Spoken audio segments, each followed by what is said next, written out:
Good morning. काय झालं?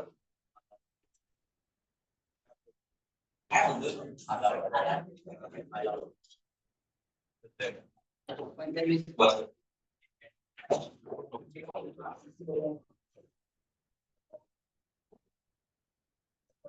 Prathamesh, then with the 6 numericals. No? किती केले? किती केले?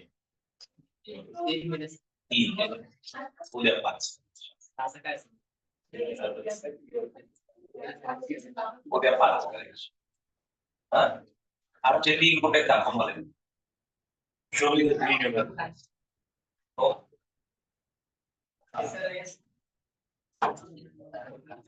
कोणते 3?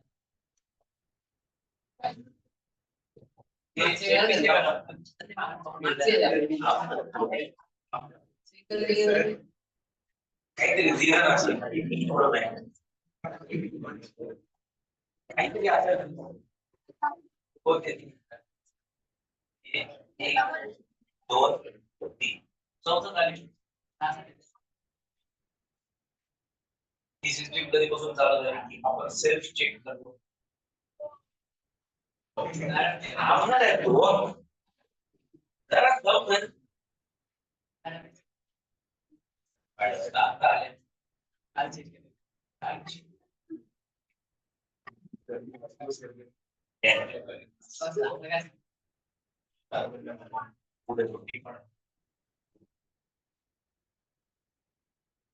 Let's know this one again. 10 numericals, completely different from those we have here. On the complete family, कोणत्याही pointer.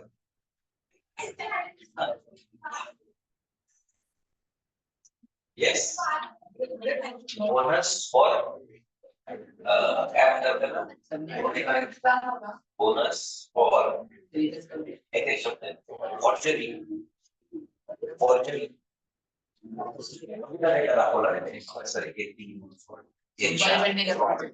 For fraudulent activity. समोर नाही कोण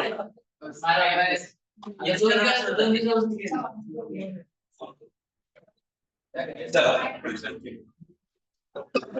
बाकीच्यांना दिला होता होमवर्क घरी लिहायला. छोटासा होता डिफरन्स होता फक्त लिहिले सगळ्यांनी. असं आहे कोणी ज्यांनी नाही लिहिलं? असं असेल पण कोणी तर त्याला 5 मिनिटं लागले असतील. अरे बाबा केलं नाही अजून? केलं. चल काय शिकलो आपण काल? काय शिकलो? मुवमेंट ऑफ फोर्स आणि कपल. त्याचे एक्झाम्पल घेतले होते का?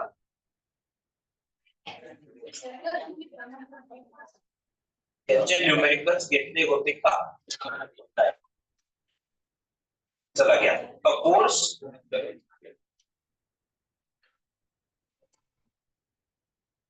force capital F equal to Pi plus J minus 4K. Force capital F equal to 3I minus plus J minus 4K is applied at the point. Is applied at the point bracket 3, 4, minus 2. 3, 4, minus 2. So stop. Find its torque about the point. Find its torque about the point.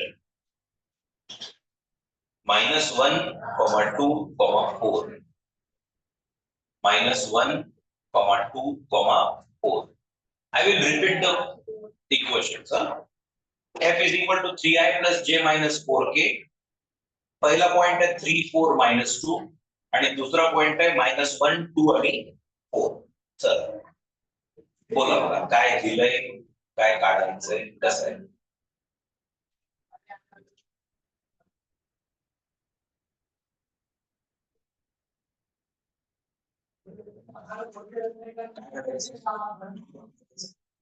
टॉर्कचा formula काय आहे?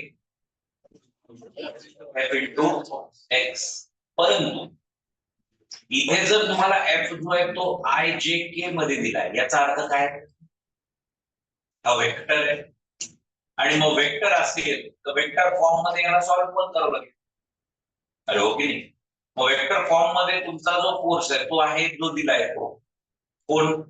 3i plus J minus 4k cross जो x पाहिजे तो x काय आहे? तर तो x काय आहे? हे जे 2 पॉइंट तुम्हाला दिलेत ते. कळतंय ना? येस. विचार करू आपण काय म्हणायचंय त्याला.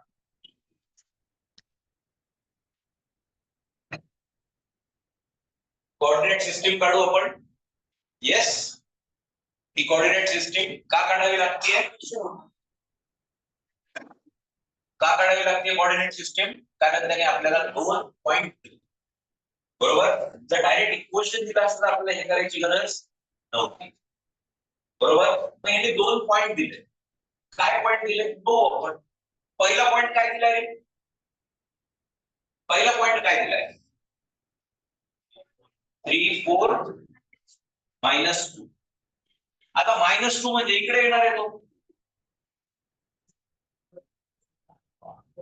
कळतं ना काय सांगायचंय मला? 3 4 आणि -2 म्हणजे तो तिकडे जाणार आहे.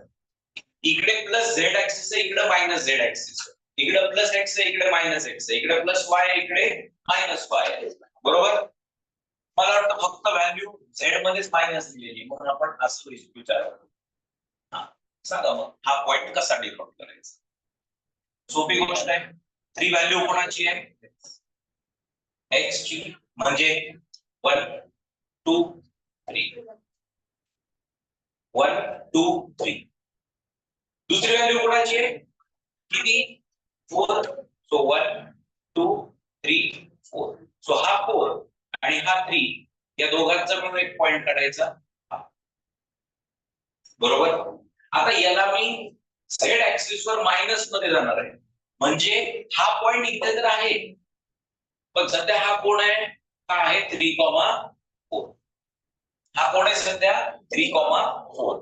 आता हा प्लेन आहे, या प्लेनच्या बाहेर आलो तर प्लस, या प्लेनच्या मागे गेलो तर मायनस.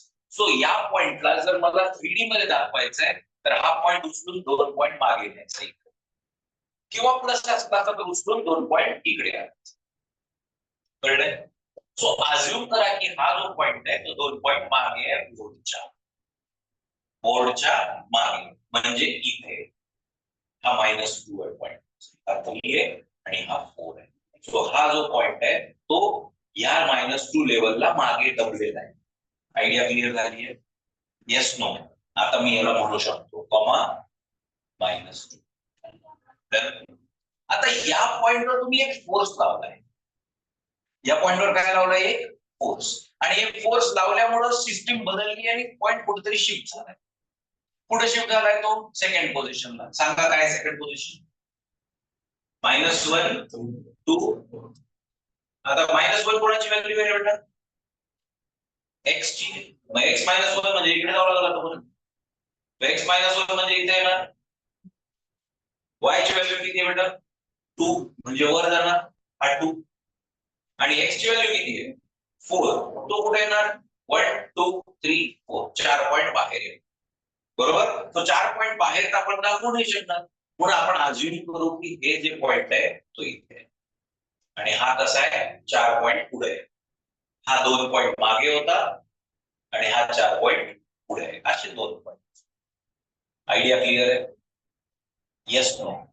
आता मला काय काढायचंय? तर मला काढायचंय तुमचा टॉर्क किंवा फोर्स काढायचंय, मोमेंट काढायचं. मोमेंट किंवा टॉर्क दोन्ही एकच शब्द आहे. मग याच्यासाठी फॉर्म्युला आहे माझ्याकडे एफ क्रॉस एक्स. आता 2 फॉर्म्युले आहेत. एक आहे tau is equal to F X, किंवा दुसरा आहे tau is equal to F cross X. Cross वापरतोय कारण की माझ्याकडे जो फोर्स दिलाय तो कसा आहे? वेक्टर मध्ये. कसा दिलाय तो लिहून घेऊ. Vector F is equal to 3i plus J minus 4k. -4k. समजतंय? मग आता f तर दिलेलं आहे डायरेक्ट आणि x देण्याच्या ऐवजी त्यांनी 2 पॉइंट. मग काय करायचं? या दोघांची पोझिशन वेक्टर. पोझिशन वेक्टर म्हणजे काय? ओरिजिन सोबत या पॉइंटला जॉईन करायचं. हा झाला तुमचा पहिला पोझिशन वेक्टर. दुसरा पोझिशन वेक्टर ओरिजिन पासून या पॉइंटला जॉईन करायचं. आणि या दोघांच्या मधलं अंतर हे म्हणजे x1. हे अंतर म्हणजे कोण? x1. पहिला पॉइंट हा 1, हा दुसरा पॉइंट 2. याला मी म्हणतोय x1 आणि याला मी म्हणतोय x. आणि या दोघांचा नेट डिस्टन्स म्हणजे x1. या दोघांचा नेट डिस्टन्स म्हणजे काय? x1. आणि तो कसा काढत असतात? मग आता x12 मला काढायचा. मग x12 कसा काढायचा? तर 2 पॉइंटचे डिफरन्स तयार करायचे. सो आता याला जर मी याच्यासोबत जोडतोय ओरिजिन सोबत, म्हणजे हा पोझिशन वेक्टर झालाय. पोझिशन वेक्टरला मी r म्हणत असतो. तर याच्या ऐवजी मी याला r म्हणतो. काही अडचण? याला r2 म्हणतो आणि हा कोण म्हणतो? r12. Idea clear? सो आता मला काढायचा आहे r12. मग r12 म्हणजे काय असतो? Vector r1 minus vector r2. आठवतं का चॅप्टर नंबर 2? पोझिशन वेक्टर आणि दोघांचा रिझल्टंट किंवा या दोघांचा मिळून एक पर्टिक्युलर लाईन, त्याचं इक्वेशन. मग सांगा आता r12 म्हणजे r1 चे पॉइंट्स कोण आहेत? p4 -2. आणि याच्यातून मायनस करायचा r2, त्याचे पॉइंट कोण आहेत? -2, 2 आणि 4. याचा इक्वेशन सांगा मला काय येणार r1 चं? 3i + 4j - 2k. हा कोण आहे? r1, position vector of point number 1. Minus position vector of point number 2 कोण? -i + 2j + 4. 3 कोण दिसेल? 4 इज इक्वल टू. आता या दोघांचं काय करायचंय? सबट्रॅक्शन. सांगा मग 3 - -1 4. कळतंय ना? हे असं i प्लस j साठी काय करणार? 4 - 2 j प्लस k साठी काय करणार? -2 - 4 k. डन? Yes no? सांगा मग काय येणार? Vector r12 is equal to, बोलो जल्दी से, 4i + 2j - 6k. आला r12 पण. f तर दिलेलाच आहे. सो इथे हा जो फॉर्म्युला याला आपण r12 म्हणतो. म्हणजे तुमचं आता टॉर्कचं इक्वेशन येणार tau is equal to f cross r12 आणि इज इक्वल टू. आता क्रॉस प्रॉडक्ट कसं काढत असतं? क्रॉस प्रॉडक्ट कसं काढत असतं? डायरेक्ट मल्टिप्लाय करून कॉलम मध्ये टाकून. पण ही फरक ही ठरवून, ही ठरवून, ओके नाही? कॉलम मल्टिप्लिकेशन सीसी विसरलो आपण. डायरेक्ट मल्टिप्लिकेशन कोणामध्ये असतं? डॉट प्रॉडक्ट मध्ये. इथं काय? क्रॉस म्हणजे काय येणार? Column multiplication. पटाका कॉलम मध्ये व्हॅल्यूज. पहिला कोण? i j k. दुसरा कोण? f. f ची व्हॅल्यू सांगा. v1 -2. r12 ची व्हॅल्यू सांगा. 4 2 -6. चलो बोलो.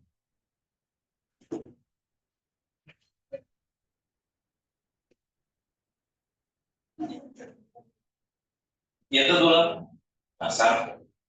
i इन ब्रॅकेट दिसत नाहीये का? बोल. 1 इंटू असं करून रे. 1 इंटू -6 किती? -6 मायनस 2 इंटू -4 -8 झालं. Second -j. Second term is always minus. हा आता सांगा जे सोडून द्यायचं, हे इंटू हे ना ना, आधी हे 3 इंटू -6 -18 -4 इंटू -4 -63. आणि प्लस के. आता काय हे के मध्ये 3 into 2 6 minus 4 into 1 किती आला answer -6 minus minus plus 8 -6 plus 8 plus 2 2i -18 minus of minus plus 16 -18 plus 16 minus 2 into minus plus 2 आणि plus 2 is your final answer. So जो तुमचा टॉर्क आहे किंवा मोमेंट आहे तो किती आहे 2i plus 2j plus 2 is the force is the torque acting on the given system. समजलंय काय केलंय काही वेगळं केलं नाही. एक फोर्सची व्हॅल्यू दिली होती आणि दुसरा डिस्टन्स देण्याच्या ऐवजी त्याने काय दिलं होतं कोऑर्डिनेट्स दिले होते. मग कोऑर्डिनेट दिले तर त्यांचे रिझल्टंट वेक्टर त्यांचे पोझिशन वेक्टर काढणार या पोझिशन वेक्टरचा मिळून एक रिझल्टंट वेक्टर काढणार आणि मग त्याच्यासोबत तुमच्या फोर्सचा क्रॉस प्रोडक्ट. लिहिताना पण कुठे डाऊट असेल विचारा की काय कसं आहे.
झालं लिहून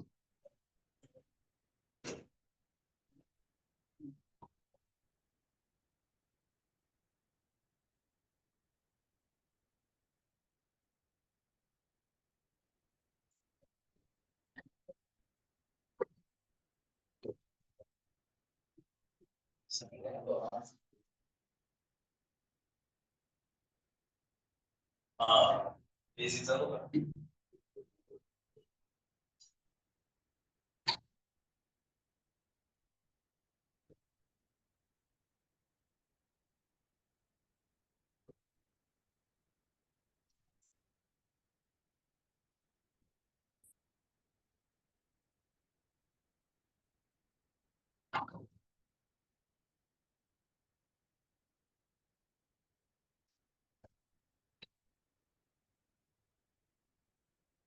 एवढा वेळ कसा लागतो रे? मला सोडवायला नाही लागला, तुम्हाला छापायला वेळ लागतो एवढा? चला घ्या नेक्स्ट हेडिंग द्यायची आता, मेकॅनिकल इक्विलिब्रियम. काय शब्द लिहायचा आहे?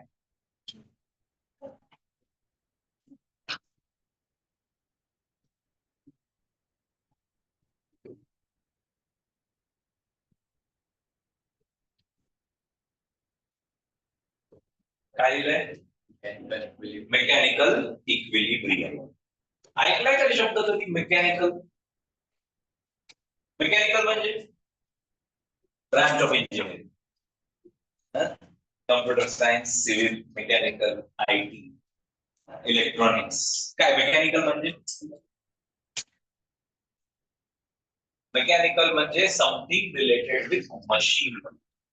एक किंवा दुसरा शब्द हा अर्थ जर याचा घ्यायचा आहे तर मेकॅनिकल म्हणजे मॅन्युअल. मेकॅनिकल म्हणजे काय? मॅन्युअल, ज्याला हाताने फिरवून वापरावा लागतं तो. आणि मेकॅनिकलच्या ऑपोजिट कोण असेल? ऑटोमॅटिक, जो ऑटोमॅटिक. येस. आता इथं मेकॅनिकल इक्विलिब्रियमचा अर्थ, मग इक्विलिब्रियम शब्द, इक्विलिब्रियम ऐकलाय कधी? काय असतं इक्विलिब्रियम म्हणजे? एक चीज दूसरे के इक्वल है और दूसरे के तीनों एक दूसरे के साथ इक्विलिब्रियम है. ठीक आहे. अजून इक्विलिब्रियम म्हणजे काय? इक्विलिब्रियम म्हणजे दुसऱ्या शब्दात ज्याला आपण म्हणतो बॅलन्सिंग. दुसऱ्या शब्दात आपण काय म्हणतो याला? बॅलन्सिंग. आता बॅलन्स, बॅलन्स म्हणजे अकाउंट मध्ये जेवढे पैसे आहेत तेवढे नाही, त्याला बँक बॅलन्स. इथं बॅलन्स म्हणजे काय? मग याच्यासाठी विचार करायचा. आता मी चालतोय, चालता चालता अचानक मी एक स्टेप मिस झालं आणि एक पाय पुढे गेलो. काय झालं? आता माझं वजन तर पुढे चाललंय ना, मी पडतोय का? नाही का? कारण मी बॅलन्स करतोय स्वतःला. म्हणजे जेवढं वजन माझं पुढे चाललंय, मी अप्रॉक्सिमेटली तेवढंच वजन मागे देतोय, म्हणजे मी पडत नाहीये. कळतंय? डोंबऱ्याचा खेळ माहितीये? डोंबरी लोक असतात, नाही माहिती? लहान मुली असतात, छोट्या छोट्या एकदम, त्या दोरीवर चालत जातात. ज्या जातीचे हे लोक काम करतात ही कामं, त्या जातीचं नाव आहे डोंबारी. त्या जातीचं नाव काय आहे? डोंबारी. त्याच्या जाती खूप आहेत ना. जाती माहित नाही? जात माहित नाहीत तुम्हाला? माहिती आहेत ना, OBC, SC, ST, हो की नाही? भरपूर जात आहेत ना तशा. तशी एक जात कोणती आहे? डोंबारी. ओपन असते का डोंबारीची जात?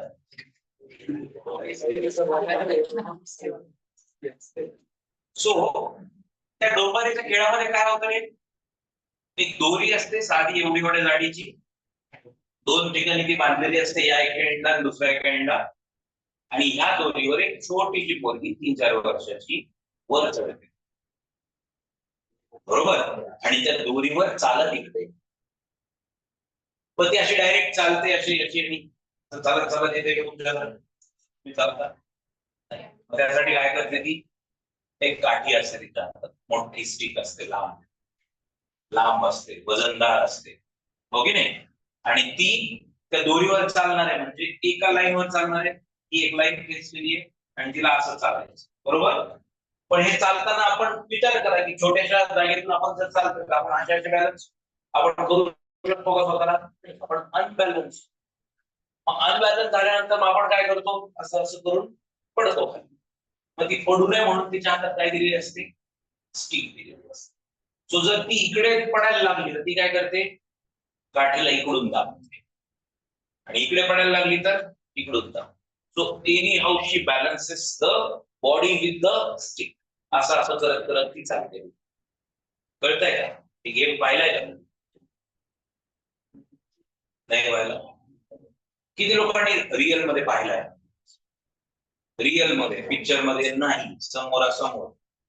1 2 3 4 5 6 7 8 9. बाकीचे लोक कुठे राहतात? रिअल वर्ल्ड मध्ये राहतात, पॅस्टेल वर्ल्ड मध्ये राहतात, डिझनी वर्ल्ड मध्ये राहतात. पाहिलाय गेम? असं बघत चला कधी, आणि असं जर कोणी करत तर त्यांना पैसे देत चला, 5 रुपये 10 रुपये द्यायचे पण. त्या पैशांसाठीच त्यांचा खेळ चालू असतो आणि त्यांचं पोट त्याच्यावरच असतं, बरोबर? असं कधी आपण काही बघतोय गेम्स किंवा काही गोष्टी, तर त्यांना पैसे आपण दिले, ठीक आहे? सो त्यात ती काय करते, त्यात ती बॅलन्सिंग करते. ती फिजिक्स शिकलेली नाही बोलती, एबीसीडी पण येत नाही तिला, पण तिला बॅलन्सिंग येते, जे मोठे मोठे इंजिनियर्सला पण येते. सो लाईफ बॅलन्स करते, बरोबर? मग बॅलन्सिंग म्हणजे काय, तर बॅलन्सिंग म्हणजे net force is equal to 0. Balancing म्हणजे काय, net force is equal to 0. ती मुलगी चालतीये, दोरीवर चालतीये, ती इकडं पडतीये म्हणजे लेफ्टला फोर्स जास्त झालाय. मग ती काय करते त्यावेळेस, हाताने काठीला राईट साईडला दाबतीये. म्हणजे काय होत आहे, समजा इकडून 5 न्यूटन ती खाली चालली आहे, तर इकडून ती किती लावते, 5 न्यूटन. सो इकडं खाली जाणारा 5 न्यूटन, आणि इकडून ती त्या काठीला बॅलन्स करताना याच्या ऑपोजिट लावलेला 5 न्यूटन, तो एकमेकांना बॅलन्स करतो. So total force 0. Total force किती झाला, 0. पुढची स्टेप घेते, पुढच्या स्टेपला इकडे पडते 7 न्यूटन, इकडे किती लावते, 7 न्यूटन. सो इकडचा 7 इकडचा 7 बॅलन्स झाला, नेट किती झाला. सो बॅलन्सिंग म्हणजेच नेट फोर्स इक्वल टू, काय बोललो, बॅलन्सिंग म्हणजे काय, नेट फोर्स इक्वल टू,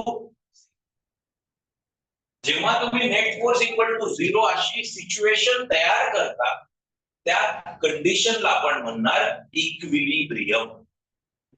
त्या कंडिशनला आपण काय म्हणणार, इक्विलिब्रियम. लक्षात आलंय? सो टोटल फोर्स किंवा net force acting on any body should be equal to 0. Yes. आता या इक्विलिब्रियम साठी 1-2-3 एक्झाम्पल्स विचार करा. हा तुमचा टेबल आहे, या टेबलवर हा पेन जो कम्प्लिटली सिलेंड्रिकल आहे, हा मी असा ठेवलाय, काय होईल, काय होईल, कोणतं मोशन करेल, रोलिंग मोशन करेल. स्वतः गोल फिरत फिरत पुढे करेल. सो कोणतं मोशन, चाकाचं रोलिंग मोशन करेल आणि सरळ खाली. आता सरळ खाली जाईल म्हणजे याच्याकडे फोर्स कोणता आहे, डाऊनवर्ड फ्लेक्शन. नेट फोर्स कसा आहे, डाऊनवर्ड. म्हणजे हा बॅलन्स आहे का, बॅलन्स आहे का, नाही. पण याच स्लांट एजवर जेव्हा मी पेन असा ठेवतोय,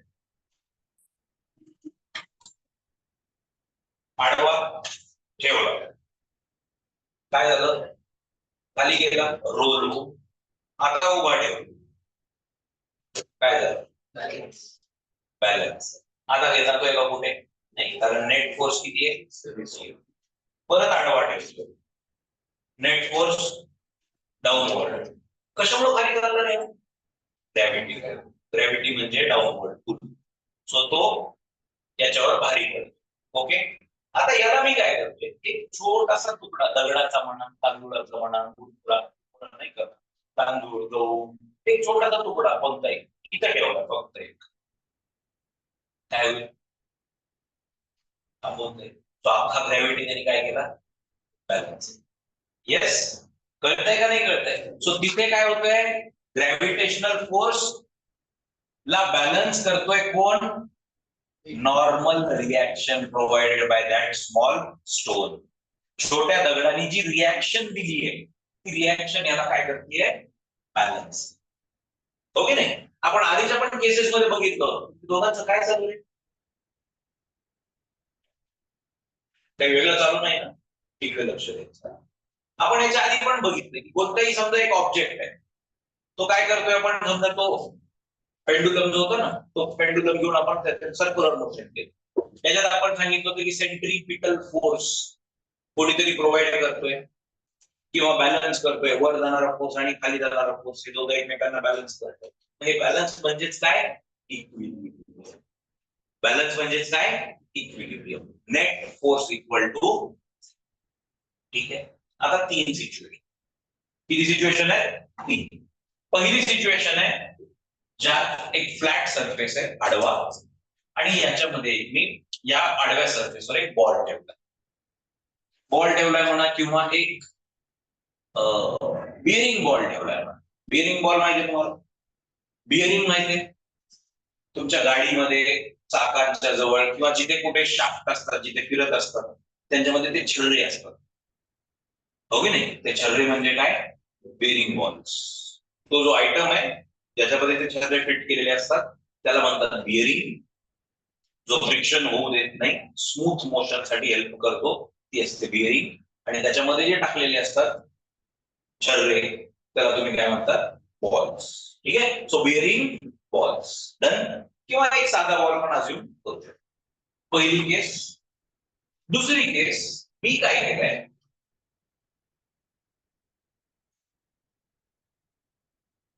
अतिशय स्मूथ खड्डा तयार केला.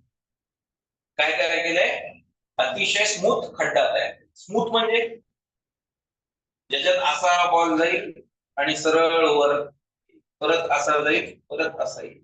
इथे कुठेही अनइव्हन प्रोजेक्शन नाही, म्हणजे बॉल उड्या मारणार नाही.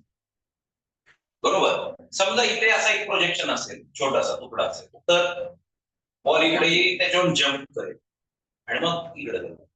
तिथं पण काहीतरी असेल तर जम्प करेल, इथं जम्प नाही करणार, इथे काय होणार, स्मूथ मोशन, स्मूथ एकदम. येस. ही दुसरी केस. आणि तिसरी केस, जसं आपण खड्डा तयार केला होता तसंच तिसऱ्या केसमध्ये काय तयार करतोय, स्मूथ डोंगर तयार. कळतंय. तीन केसेस. पहिल्या केसमध्ये जो बॉल आपण वापरला होता तो ठेवलाय तिथे. दुसऱ्या केसमध्ये जो बॉल वापरलाय तो पण सेम बॉल आहे, इथे ठेवलाय. आणि तिसऱ्या केसमध्ये तोच बॉल आहे, इथे. येस. आता विचार करायचं काय, तिन्ही केसेसमध्ये मी काय करणार, या बॉलला लेफ्ट साइडने थोडासा धक्का देणार. लेफ्ट साइडने थोडासा धक्का देणार. I will just push a little to the ball. So पहिल्या केसमध्ये बॉलला धक्का दिला, काय करेल, लेफ्टने धक्का दिला तर राईटला जाईल, इथे सरकेल. बस. जितका फोर्स लावला तितकी डिस्प्लेसमेंट करेल, हो की नाही. जेवढं वर्क तेवढी displacement. Work is equal to force into displacement. So जेवढा फोर्स लावलाय इंटू डिस्प्लेसमेंट जेवढी झाली तेवढं वर्क. डन. सेम या बॉलला जर इकडून पुश केलं तर काय होईल, हा वर जाईल आधी तर इथे, आणि पुन्हा वापस येईल, थोडा इकडे जाईल, पुन्हा थोडा इकडे जाईल, इकडे जाईल, आणि इथे येऊन स्टेबल. सो फोर्स लावल्या लावल्या काही पण होऊ द्या, 2 मिनिटानंतर काय होत आहे, तो पहिल्याच जागेवर येतो. येस, नो, नक्की. आणि तिसऱ्या केस, जेव्हा मी याला फोर्स लावतोय काय होतंय, आणि तो पूर्ण खाली. कळतंय काय फरक आहे,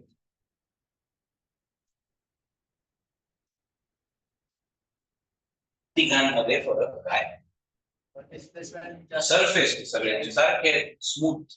डिस्प्लेसमेंट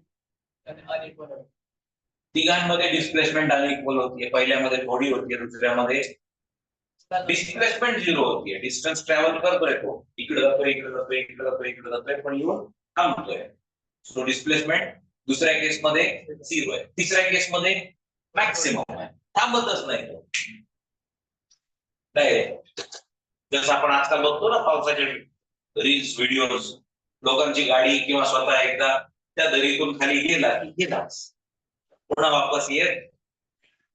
तो काल परवा एका पोरीचा व्हिडिओ आला होता, पुण्याच्या आसपास कोणतरी होती, ती थोडस खाली गेली आणि तिला एक माणूस दोरी बांधून खाली गेलाय आणि तिला धरून आणतोय, ती ओरडते नुसती. बघितलं का बेटे?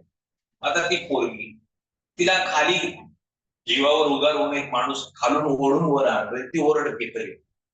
मग त्या माणसाने तिला ओरडू नको म्हणायचं का तिला वर काढायचं?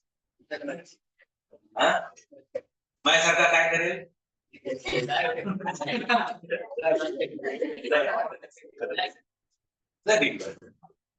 वाचवतोय तर गप्प बसता.